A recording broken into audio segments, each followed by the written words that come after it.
안녕하세요. 세포언니 한지연입니다. 여러분, 남자들의 성매매 궁금하시죠? 근데 이 성매매를 할 때 이 사람들 무슨 고민을 할까? 오늘 그 이야기 나눠보겠습니다. 제가 신박한 상담을 받았습니다. 저도 제가 상담 일을 시작하면서 이런 상담을 받을 거라고는 상상을 하지 못했습니다. 어떤 남성분이 상담을 청해 오셨는데요. 나는 성매매를 하고 있다. 성매매를 하고 있는데 그 성매매를 이어서 외부에서 만남을 갖고 있는데 그 외부에서 만남을 하고 있는 걸 아내는 모릅니다. 아내는 모르는데 내가 계속 이렇게 살아도 되는지 대표님께 허락을 받고 싶습니다. 라는 내용의 상담이 왔습니다. 그래서 제가 그랬죠. 아니, 그 허락을 왜 저한테 받습니까? 사모님께 받으셔야죠. 아내분께 받으셔야죠. 라고 얘기했어요. 그랬더니 아니, 어떻게 그럽니까? 그건 어렵고요. 저는 이걸 안 하고는 못 살 것 같아요. 라고 얘기를 하시더라고요. 그건 저한테 허락을 원하시는 건 아니잖아요. 그래서요. 라고 했더니 제가 이렇게 계속 사는 거에 대해서 어떻게 생각하시냐고. 그래서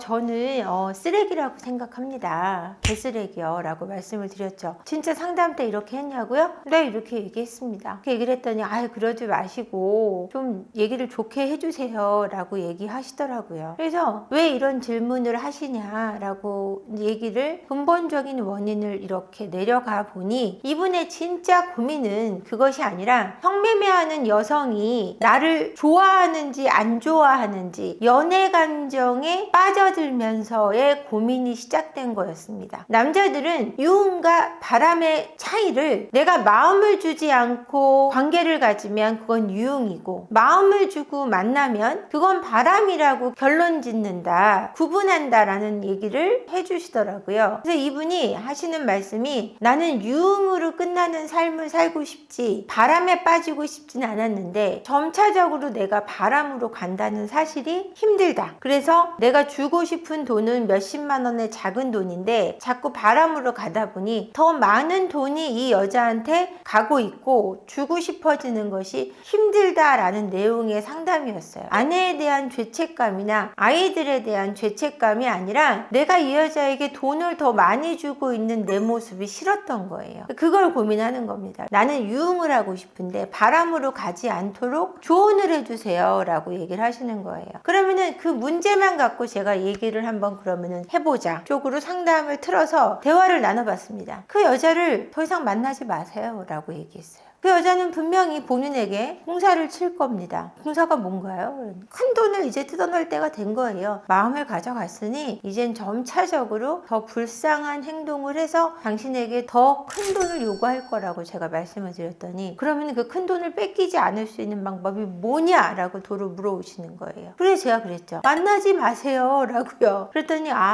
그거는 좀 어렵다는 거예요. 그러니까 이미 그 여자에게 너무 마음이 많이 가서 만나지 않기는 어려우신 상태신 거예요. 저는 이분하고 대면 상담을 할 때 이분의 성중독을 치료하고 싶고 관계 중독을 치료하고 싶은 마음에 상담을 응했던 건데 이분은 저한테 그 여자분께 30만 원의 성매매를 할 수 있는 방법을 묻고 있었어요. 지금은 100만 원을 줄 때가 있는데 그걸 30만 원으로 깎을 수 있는 방법이 뭔지 밀당을 하는 방법을 제 앞에서 한 5분에서 10분 정도 강연처럼 하시는 거예요. 자기는 이렇게 밀당을 해서 30만 원으로 깎을 건데 계속 40만 원을 주는 게 좋을지 30만 원을 주는 게 좋을지 저한테 상담을 하시는데 내가 왜 여기 앉아 있을까? 그 생각을 하고 제가 조언을 해드렸어요. 아이가 있으신데 아이들은 특히 딸은 아빠의 바람에 굉장한 충격을 받는다. 어느 정도냐면 틱장애가 오거나 ADHD가 오거나 불안장애, 아이들이 충동조절장애가 걸릴 수 있고 조울증, 우울증, 더해서는 조현증상까지 보여서 병원에 입원한 케이스가 있습니다. 그러니까 그걸 염두에 두시고 그런 위험성을 가지고 계속 이 성매매나 조건 만남을 이어갈지에 대한 고민을 깊이 해보시고 아내분께도 그런 자유를 주실 수 있는지 본인 스스로 생각해 보셔야 될 문제라 그러고 상담을 끝냈습니다. 이 정도로 성매매를 하는 남성들은 아내에 대해서 미안함보다는 내가 얼마 주고 해야 되지? 라는 고민을 한다는 거죠, 여러분. 놀라셨을 것 같아요. 하지만 이게 현실입니다.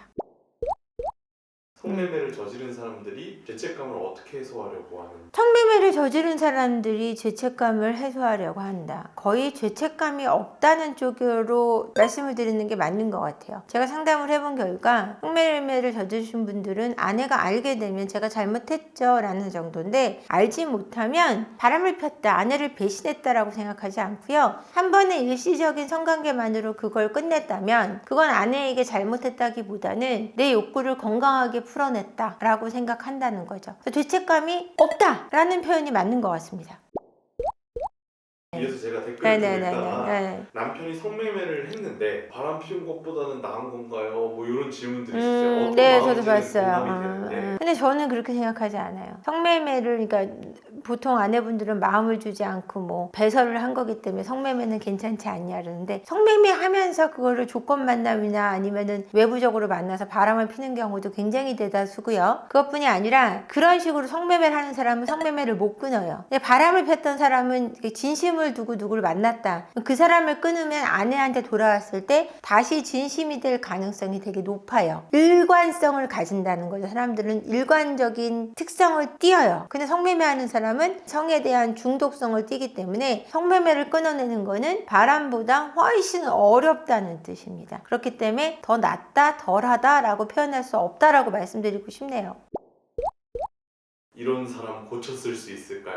성매매한 사람은 진짜 깊이 있는 중독 치료가 필요해요. 약물 치료도 필요하고 상담 치료는 필수적이고요. 그래서 함께 그거를 혼합해서 굉장히 장기간 치료하지 않으면 나을 수 없다라고 말씀드리고 싶어요. 약물로서 어떻게 이게 치료가 되는지? 성욕을 저하시키기도 하고요. 그다음에 충동을 조절시키는 거예요. 그 불안을 감소시킴으로 해서 성적인 충동이 일어나는 대로 즉각 풀어야 되는 어떤 그 행동에 대한 제어를 해드리고, 상담 치료를 통해서 불안을 감소시키고 해소시키는 그런 치료를 해나가는 거죠.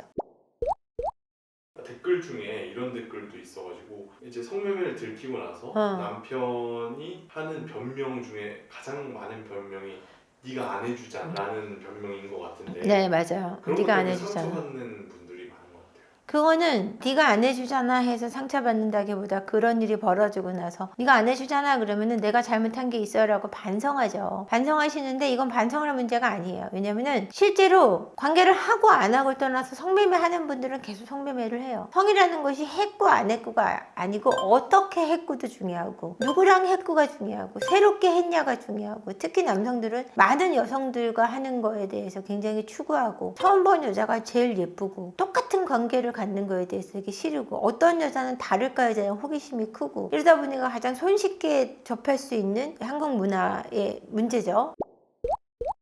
이런 성매매 때문에 마음을 고생하고 있는 아내분들 또는 남편분들 많이 힘드실 텐데요. 이런 분들은 반드시 치료가 동반돼야 된다는 사실을 받아들이시고 함께 치료받으러 전문가에게 찾아가시기를, 또는 저에게 오시기를 좀 충원드리고 싶습니다. 고맙습니다.